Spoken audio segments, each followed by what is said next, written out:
Habari ndugu zangu, nimekuwa kimya, lakini kuwa kimya kwangu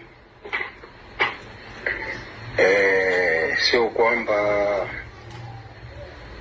nimesahau kama ndugu Mafwele na ndugu Mulilo walivyosema kwamba tutakupoteza alafu watu watakusahau. No, sijamsahau mdogo wangu, sijamsahau kabisa. Niseme kitu kimoja,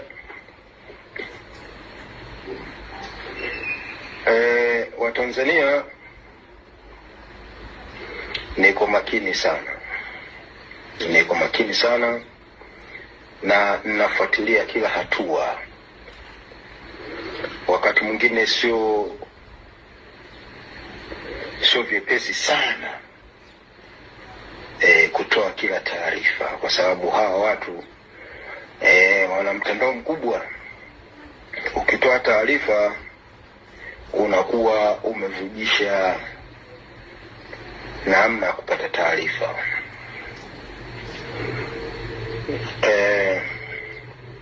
Niseme kidogo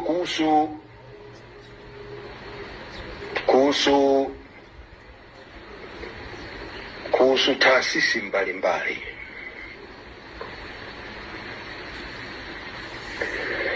Humphrey Polepole balozi alikuwa mtumishi wa Chama cha Mapinduzi na serikali kuu. Humphrey Polepole ndiye alikuwa campaign manager wa kipindi cha Magufuli ambacho kilimsababisha Samia Suluhu Hassan kuwa rais baada ya hila yao ya kumuua Magufuli. Na hii was planned, I know.